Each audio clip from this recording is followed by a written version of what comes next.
Hello everyone, welcome to Legally Late. मैं हूं शाश्वत और मैं आज आपसे डिस्कस करने वाला हूं जुरिस्डिक्शन के बारे में। एक्सप्लेनेशन के साथ साथ मैंने आपको कुछ नोट्स और केस लॉ भी प्रोवाइड किए, तो जिससे आपको कंप्लीट सब्जेक्टिव आंसर लिखने जितना मटेरियल मिल सकता है। चलिए आगे बढ़ने से पहले थोड़ा सा केबीसी खेलते हैं और इस सवाल का आप मुझे जवाब दीजिए। और मुझे पता है सबने आई स्पेशलिस्ट चूज़ किया होगा। क्यों? क्योंकि हम सबको पता है कि जब भी कोई आई प्रॉब्लम होती है तो हमें आई स्पेशलिस्ट के पास जाना है। उसी तरीके से लीगल मैटर्स का भी सेम सिनेरियो है। जब भी कोई लीगल मैटर होता है तो आपको कोर्ट की स्पेशलाइजेशन जान के सूट इंस्टीट्यूट करना पड़ता है। तो कोर्ट की स्पेशलाइजेशन को हम बोलते हैं जुरिस्डिक्शन। स्टार्ट करते हैं मीनिंग से। जुरिस्डिक्शन का मीनिंग होता है limits under which the court has the power to hear and decide the issue and dispute in the case. Basically extent of power कि कोई भी केस अगर कोर्ट के पास आता है तो क्या उस केस में कोर्ट ऑर्डर करने या कोई डिसीजन देने के लिए केपेबल है, तो वो होता है जुरिस्डिक्शन। और रूल्स ऑफ जुरिस्डिक्शन जिसके बारे में आज हम जानेंगे, उनसे हमको पता चलता है कि किस कोर्ट के पास कितना जुरिस्डिक्शन है और किस टाइप के जुरिस्डिक्शन हो सकते हैं। तो ये सब बातें इस वीडियो के साथ आपको जानने को मिलेंगी। सबसे पहले हम समझते हैं टाइप्स ऑफ जुरिस्डिक्शन के बारे में। देखो भाई, हम सबको पता है कि केस सिर्फ एक तरीके का नहीं होता है, अलग अलग तरीके के केस होते हैं। एक तो हो गया हमारा डिस्प्यूट रेजोल्यूशन। डिस्प्यूट रेजोल्यूशन मतलब कि कोई विवाद जिसके ऊपर कोर्ट कोई फैसला देगा। दूसरा काम जो जुडिशरी करती है वो है कॉन्स्टिट्यूशनल वैल्यूज को गार्ड करना। तीसरा काम जो जुडिशरी करती है वो है फंडामेंटल राइट्स को प्रोटेक्ट करना। और इसी तरीके से एडवाइजरी फंक्शन भी जुडिशरी करती है। तो देख रहे हैं यहाँ पे आप कि कितने अलग अलग टाइप के फंक्शंस जुडिशरी परफॉर्म करती है। अब अगर ये सारे फंक्शंस के लिए हम कोई सिस्टमैटिक डिस्ट्रीब्यूशन नहीं करें केसेस का और एक ही कोर्ट में ये सारे फंक्शंस जाने लगे, तो एक ही दिन बैठ के 50 तरह के केसेस एक जज सुनेगा और हर बार अलग अलग टाइप के केस होंगे, तो जज को उस केस को समझने में भी टाइम लगेगा। और इसी की जगह अगर हम एक कोर्ट को एक ही टाइप के केस दें, इससे जो जज है उसके लिए इजी भी रहेगा, क्योंकि उसको आइडिया है ये मैटर्स में कैसे डिसाइड करना है। तो इसीलिए एक एफिशिएंट और स्ट्रक्चर्ड जुडिशियल सिस्टम को इंश्योर करने के लिए कोर्ट्स को डिफरेंट डिफरेंट जुरिस्डिक्शन दी गई हैं, ताकि एक सिस्टमैटिक डिस्ट्रीब्यूशन ऑफ केसेस अच्छे से होता रहे। सबसे पहले आता है ओरिजिनल जुरिस्डिक्शन। ओरिजिनल जुरिस्डिक्शन का मतलब होता है कि कोई भी कोर्ट की authority to decide the matter in the first instance, मतलब कोई फ्रेश मैटर जिसके ऊपर अभी तक कोई डिसीजन नहीं आया कोर्ट्स का, उस मैटर को पहली बार जब किसी कोर्ट में इंस्टीट्यूट करते हैं तो हम बोलते हैं कि वो कोर्ट अपने ओरिजिनल जुरिस्डिक्शन के तहत उस मैटर को एंटरटेन कर रही है। इस जुरिस्डिक्शन में जब भी कोई केस कोर्ट के पास पहुंचता है तो कोर्ट इसमें लीगल इश्यूज जो इन्वॉल्व होते हैं केस में और जो फैक्ट्स होते हैं इनके ऊपर डिसीजन देता है। तो ओरिजिनल जुरिस्डिक्शन जो है ये बेसिकली हर एक कोर्ट के पास है, सुप्रीम कोर्ट से लेके डिस्ट्रिक्ट कोर्ट तक। सुप्रीम कोर्ट के पास जो ओरिजिनल जुरिस्डिक्शन है उसमें बस जो मैटर है उसका नेचर डिफर कर जाता है। जैसे आर्टिकल 131 में हम देखें, supreme court can directly here and decide the cases in which the dispute is between state, union और यूनियन टेरिटरी। मतलब ये तीनों में से कोई भी दो पार्टीज हैं, अगर उनके बीच में डिस्प्यूट है तो हम सीधे सीधे सुप्रीम कोर्ट के पास जा सकते हैं। उसी तरीके से जो क्रिमिनल और सिविल कोर्ट्स होते हैं उनके पास, क्रिमिनल और सिविल कोर्ट्स के पास भी क्रिमिनल और सिविल मैटर्स को डिसाइड करने का ओरिजिनल जुरिस्डिक्शन होता है। तो ओरिजिनल जुरिस्डिक्शन आप सिंपल से इतना समझिए, पहली बार कोई फ्रेश मैटर सुनने का अथॉरिटी। फिर ये ओरिजिनल जुरिस्डिक्शन में जो डिसीजन आया, अगर मान के चलो इसमें कोई लीगल एरर्स हैं, तो लीगल एरर्स को क्योर कराने के लिए अपेलेट जुरिस्डिक्शन दी गई है कोर्ट को। तो अपेलेट जुरिस्डिक्शन के तहत कोर्ट ऑलरेडी डिसाइडेड मैटर को सुनता है और उसके अंदर जो भी लीगल एरर्स होते हैं उसको वो क्योर करता है। अपेलेट जुरिस्डिक्शन सब कोर्ट्स को ना देते हुए कुछ हायर कोर्ट्स को दी गई है, जैसे supreme court, high court, court of sessions, district जज की कोर्ट। फिर आता है एडवाइजरी जुरिस्डिक्शन। जैसा कि नाम से समझ में आ रहा है, यहाँ पे कोर्ट एडवाइस करेगी। किसको एडवाइस करेगी? गवर्नमेंट को एडवाइस करेगी। और वो एडवाइस का नेचर कैसा होगा? नॉन बाइंडिंग होगा।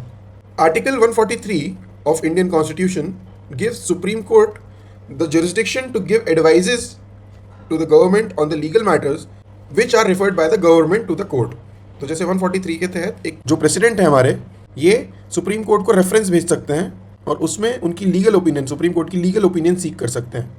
तो ये जो ओपिनियन है नॉन बाइंडिंग होगी, फिर उस ओपिनियन के अकॉर्डिंगली जो भी डिसीजंस लेने होंगे प्रेसिडेंट को, वो अपने हिसाब से ले सकते हैं। अभी हमने देखा ओरिजिनल जुरिस्डिक्शन के बारे में और ये भी जाना कि ओरिजिनल जुरिस्डिक्शन सारे कोर्ट्स को दी गई है। अगर हम बात करें कोर्ट्स की और स्पेसिफिकली अगर डिस्ट्रिक्ट कोर्ट्स की, तो डिस्ट्रिक्ट कोर्ट्स में भी मल्टीपल क्लासेस ऑफ कोर्ट्स हैं।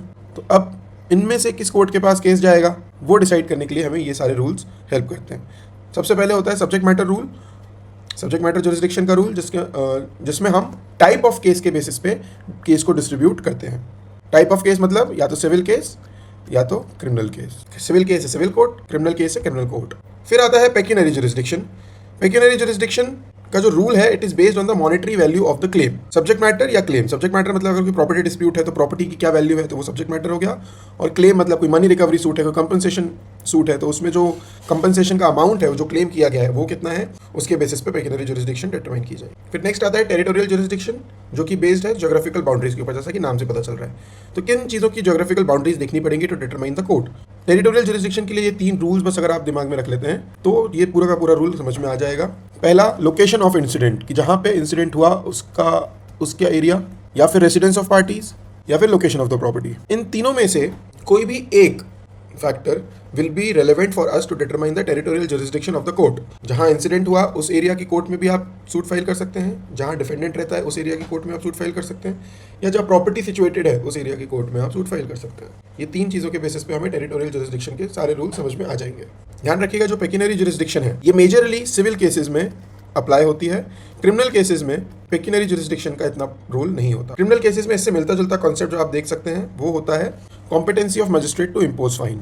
चलिए तो आप सीपीसी के प्रोविजंस देख लेते हैं जिनमें ये सारे रूल्स को कंटेन किया गया है। सबसे पहले आता है सेक्शन 6, जो बताएगा आपको पेक्यूनियरी जुरिसडिक्शन के बारे में। सेक्शन 6 सिर्फ और सिर्फ डिक्लेयर करता है कि कोर्ट के पास पेक्यूनियरी जुरिसडिक्शन होगी, कितनी होगी, कितने अमाउंट की होगी, ये सेक्शन 6 में नहीं बताया है।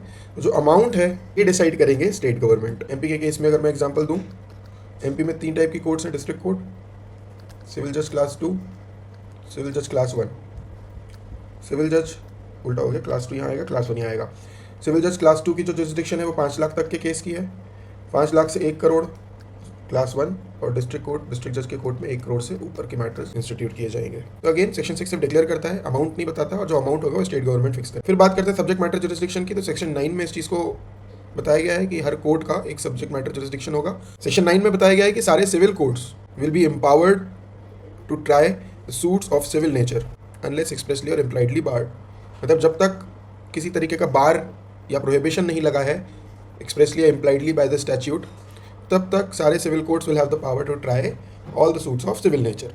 अब सिविल नेचर का सूट क्या होता है वो समझना जरूरी है। यहाँ पे आसान भाषा में समझाता हूँ मैं आपको। सिविल नेचर का मतलब होता है वो केस जहाँ पे 2 इंडिविजुअल्स के प्राइवेट राइट्स इन्वॉल्व होते हैं, मतलब आपस में 2 इंडिविजुअल्स अपने राइट्स एंड लायबिलिटी के लिए लड़ रहे हैं। तो जैसे कोई राइट टू प्रॉपर्टी है, 2 लोगों के बीच में ये बात हो रही होगी, एक होंगे जो बोल रहे होंगे कि मेरी प्रॉपर्टी है, दूसरे होंगे कि नहीं मेरे पोजीशन में इसलिए मेरी प्रॉपर्टी है, या कोई कॉन्ट्रैक्चुअल ब्रीच है। ये सारे जो केसेस हैं इनको हम बोल सकते हैं सिविल नेचर के। क्यों? क्योंकि इनमें 2 इंडिविजुअल के प्राइवेट राइट्स इन्वॉल्व हैं या प्राइवेट ड्यूटीज इन्वॉल्व है। देखिए सिविल नेचर का जो कॉन्सेप्ट है ये अपने आप में बहुत बड़ी कहानी है, इसलिए इसके लिए नेक्स्ट वीडियो में एक डिटेल्ड वीडियो बनाऊंगा मैं, उसमें हम इसको अच्छे से समझेंगे। अभी के लिए आप बस इतना जाने कि इंडिविजुअल प्राइवेट राइट्स जहाँ पे इन्वॉल्व होते हैं वो केस होता है सिविल नेचर का। नेक्स्ट आता है टेरिटोरियल जुरिसडिक्शन। सेक्शन 15 से 20 तक इसके रूल्स हमें देखने को मिलेंगे।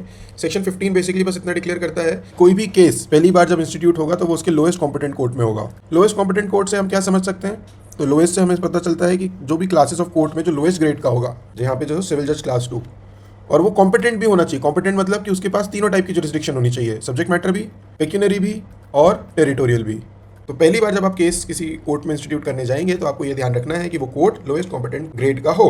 फिर टेरिटोरियल जुरिसडिक्शन के रूल्स हमें आगे जाके देखने मिलेंगे। सेक्शन 16 से लेकर 18 तक इमूवेबल प्रॉपर्टी के रिगार्डिंग रूल्स बताए हैं कि अगर कोई सूट इमूवेबल प्रॉपर्टी के रिगार्डिंग फाइल किया गया है तो हमें किस कोर्ट में या किस एरिया की कोर्ट में जाना है। सेक्शन 16 से 18 से बस इतना समझना है कि जहां प्रॉपर्टी सिचुएटेड है उस कोर्ट में जाना है, उस एरिया के कोर्ट में।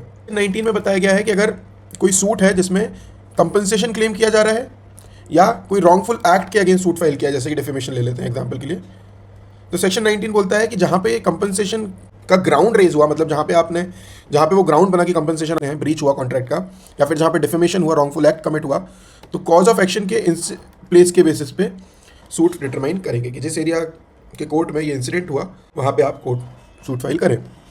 सेक्शन 20 बात करता है अदर केसेस के। तो उसके अलावा जो भी सिविल केसेस होंगे उसके लिए 2 रूल्स हैं। पहला तो या तो जहाँ कॉज ऑफ एक्शन हुआ वहाँ पे आप सूट फाइल करें, या तो दूसरा जहाँ पे डिफेंडेंट रहता है।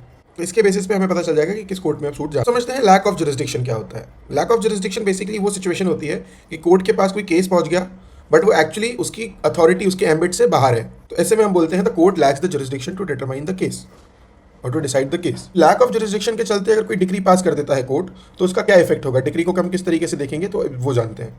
अगर पेक्यूनियरी या टेरिटोरियल जुरिसडिक्शन है तो डिग्री अगर पास हो भी जाती है वो नलिटी नहीं मानी जाएगी, मतलब उसको हम जीरो कंसिडर नहीं करेंगे, इनवैलिड कंसिडर नहीं करेंगे। हाँ, बशर्ते उस डिग्री से किसी भी पार्टी को फेलियर ऑफ जस्टिस नहीं हुआ हो। बट अगर यही सब्जेक्ट मैटर जुरिसडिक्शन लैक करता है अगर कोर्ट, तब तो डिग्री वॉइड एब इनिशियो रहेगी, शुरू से ही हम उसको जीरो कंसिडर करेंगे, उसका कोई इफेक्ट नहीं माना जाएगा, कागज़ का टुकड़ा रह जाएगा, वो कोर्ट का ऑर्डर नहीं।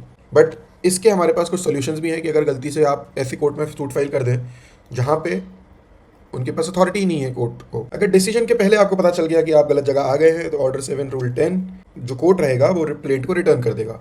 कोर्ट खुद पता लगा ले अगर तो वो खुद रिटर्न कर देगा, नहीं तो आप भी बता सकते हैं कि सर गलत जगह आ गए, या डिफेंडेंट बता सकता है कि गलत जगह आ गए। तो उसके बेसिस पे ये प्रोविजन दिया गया है जिसमें कोर्ट को एम्पावर किया है टू रिटर्न द प्लेंट। अब वो किसी भी स्टेज पे कर दे डिसीजन के बस पहले प्लेंट को रिटर्न करके बोला जाएगा कि आप प्रॉपर कोर्ट में सूट को इंस्टीट्यूट करें, और जब सूट प्रॉपर कोर्ट में इंस्टीट्यूट होगा तब वो सूट ट्राई किया जाएगा डिनोवो, मतलब नए सिरे से उसको शुरू किया जाएगा। ये नहीं सोचें कि आप जहाँ से रिटर्न हुआ है जिस स्टेज से वहीं से हम उसको वापस चालू करेंगे। तो बेसिकली जहाँ से रिटर्न हुआ है तो प्रॉपर कोर्ट में इंस्टीट्यूट होने के बाद नया सूट नए सिरे से चालू होगा।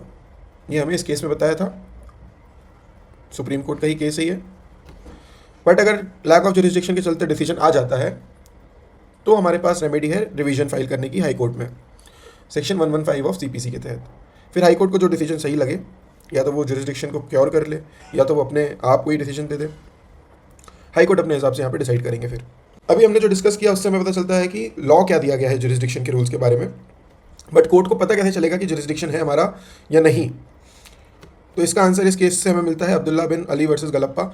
इसमें हमें बताया गया था कि जो प्लेंट रहेगी, जो प्लेंटिफ प्लेंट में एलिगेशंस लगाएगा, उसके बेसिस पे कोर्ट डिटरमाइन करेगी कि क्या वो ये केस सुन सकती है या नहीं। डिफेंस जो दिए गए हैं डिफेंडेंट के द्वारा रिटन स्टेटमेंट में, उनको कंसिडर नहीं करना होता है। कुछ और भी बातें हैं जो जुरिस्डिक्शन को लेके कोर्ट्स को दिमाग में रखनी होती हैं जो लिखी नहीं है। तो ये किस केस के थ्रू ये कुछ जनरल रूल्स बताए थे। सबसे पहला कि सिविल कोर्ट प्रिज्यूम करेगा कि उसके पास जुरिस्डिक्शन है किसी भी केस को सुनने की, अनलेस एक्सक्लूडेड। किस तरीके से एक्सक्लूड होगी वो हम नेक्स्ट स्लाइड में डिस्कस करेंगे। दूसरा होता है कि decree passed by a court without inherent jurisdiction, वो होती है नल एंड वॉइड। तो ये चीज़ तो हम पहले भी डिस्कस कर चुके हैं कि इनहेरेंट जुरिस्डिक्शन नहीं होगा तो डिक्री नल एंड वॉइड रहेगी, इसको एग्जीक्यूट नहीं करा सकते। तीसरा बोलता है कि jurisdiction can not be given और taken by the consent of the parties, कि दो लोग आपस में अग्री करके बोले कि नहीं यार इस कोर्ट में चलते हैं, नहीं यार इस कोर्ट में नहीं चलते हैं, ये सारी बातें पार्टीज के लिए करने को नहीं है। लॉ ने बोला है इस कोर्ट की जुरिस्डिक्शन है तो आप जाएं। हाँ, बट अगर ऐसा होता है कि मल्टीपल कोर्ट्स हैं एक मैटर के ऊपर जुरिस्डिक्शन रखती हैं, तो ऐसे में पार्टी किसी एक कोर्ट को चूज कर सकती है और दूसरे कोर्ट्स को एक्सक्लूड कर सकती है, बशर्ते जिस कोर्ट को चूज किया है उसके पास लैक ऑफ जुरिस्डिक्शन नहीं होनी चाहिए। मतलब the chosen one should have the jurisdiction to hear and decide the case. Example के तौर पे एक बार इससे समझ लो, ए और बी इन लोगों ने कॉन्ट्रैक्ट एंटर किया, ए हमारे हो गए प्लेंटिफ, बी हमारे हो गए डिफेंडेंट। तो कॉज ऑफ एक्शन जहाँ ए रहता है मुंबई में वहाँ राइज हुआ और डिफेंडेंट बी रहते हैं दिल्ली में। सेक्शन 20 के तहत कॉज ऑफ एक्शन के प्लेस पे और डिफेंडेंट के रेसिडेंस के बेसिस पे हम दोनों जगह पे मुंबई या दिल्ली दोनों जगह की कोर्ट्स में केस इंस्टीट्यूट कर सकते हैं। ऐसी सिचुएशन में ए और बी मिलकर डिसाइड कर सकते हैं कि वो सूट इंस्टीट्यूट दिल्ली में करना चाहते हैं या मुंबई में। एक्सक्लूजन ऑफ जुरिस्डिक्शन, जैसा भी हमने देखा कि civil court will presume that it has the jurisdiction, but when we will say that jurisdiction is not there. चलिए जानते हैं। पहला, अगर कोई एक्सप्रेस बार हो, कोई कानून में एक्सप्लिसिटली लिखा है कि no civil court shall try this case, no civil court shall entertain this case, अगर इस तरीके से किसी लॉ में लिखा है तो हम बोलेंगे वो एक्सप्लिसिट बार। इम्प्लाइड बार कि कहीं लिखा नहीं है एक्सप्लिसिटली पर इन्फर करने से पता चलता है कि अगर हम किसी भी कानून के इंटेंट को देखें, लीगल प्रिंसिपल्स को देखें, नेचर ऑफ डिस्प्यूट को देखें, तो हम ये इन्फर कर सकते हैं कि यार ये टाइप का नेचर, ये टाइप का सूट तो बार्ड है। एग्जाम्पल के तौर पर लॉ बोलता है कि 5000 से ज़्यादा के केसेस ही किसी कोर्ट में इंस्टीट्यूट किए जाएंगे। तो इससे क्या इम्प्लीकेशन निकला कि 5000 से नीचे के केसेस सिविल कोर्ट में इंस्टीट्यूट नहीं किए जाएंगे। आपका क्लेम 2000 का है तो वो इम्प्लाइडली बार्ड है। तो या फिर पार्टीज अगर अग्री करते हैं तो वो किसी एक कोर्ट को चूज कर सकते हैं और बाकी डिफरेंट कोर्ट्स की जो मल्टीपल जुरिस्डिक्शन वाला हमने अभी पॉइंट पढ़ा उसके बेसिस पे they parties can agree to choose a specific court और they can choose arbitration, alternate dispute resolution matter. इन सब के जरिए किसी भी कोर्ट की जुरिस्डिक्शन को एक्सक्लूड किया जा सकता है। चलिए आज के लिए इतना ही, और आई होप आप लोगों को ये लेक्चर फ्रूटफुल लगा हो, और अगर जो भी कमी आपको दिखी प्लीज़ मुझे कमेंट में बताएं ताकि मैं इसको और बेहतर बना सकूं, और अगर अच्छा लगा तो please like, share, comment and subscribe. Thank you so much.